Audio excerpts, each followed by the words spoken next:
Chairwoman Waters, and thank you for holding this markup today. I'll be brief and save my substantive remarks for the specific bills as they come up. I'd like to make a general observation, though, about this markup. This committee seems to be focused on the quantity of bills reported out of the committee and not on the quality of the bills. Moreover, particularly with the bills on this agenda, we seem to be wading into the jurisdiction of other committees, like the Education and Labor Committee or the Ways and Means Committee. And I know members on each side of the aisle pursue other committees as well at the beginning of every Congress. But I think it's important we stay focused on our jurisdiction. There's plenty to say grace over in our substantive and real jurisdiction. I'm also perplexed that this committee continues to believe that it is the Education and Labor Committee. The chairman of the Education and Labor Committee, Mr. Scott, already has a 1,200-page bill that reforms the student loan program. We could debate the merits of that bill. However, we aren't on that committee, so we have to leave it to that committee. That's how Congress works.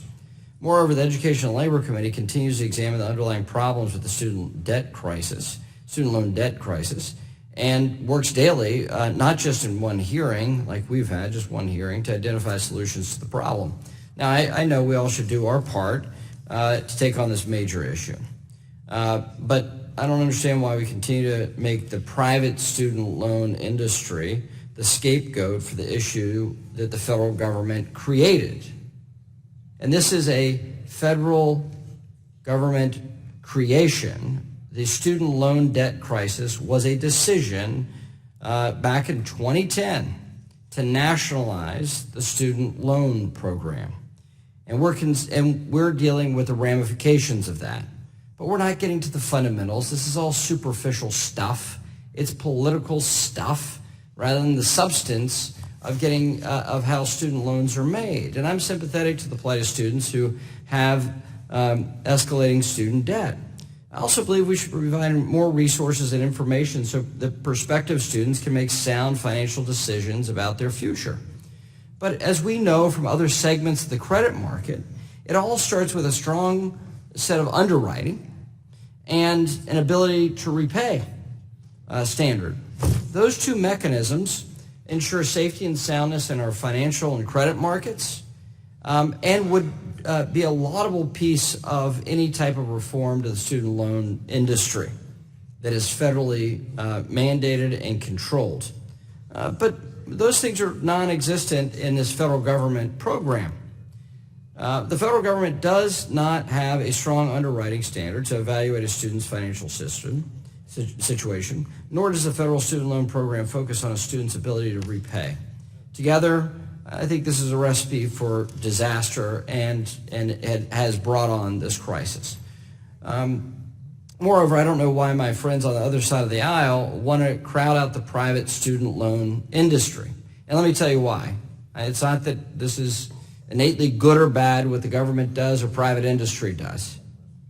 But the private student loan industry is clearly doing something right. Let me say that again. The private student loan industry is clearly doing something right. With a default rate of less than 3%, that would be the goal of our federal program. The default rate for our federal program is 18%. So clearly there's something missing between what the federal government's doing versus what the private sector's doing. So competition's good, healthy competition. Competition keeps prices low, keeps rates competitive. Competition keeps quality in the market.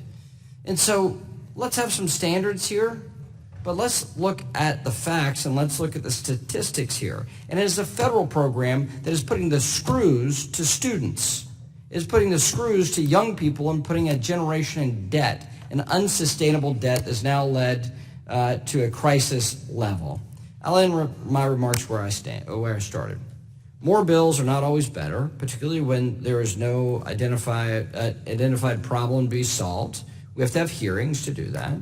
But I appreciate the chairwoman whittling the list down so that Republicans will be able to work across the aisle and in a more manageable number today, and I appreciate that. I hope we can finish this out on a good note and all have a very Merry Christmas. With that, yield back.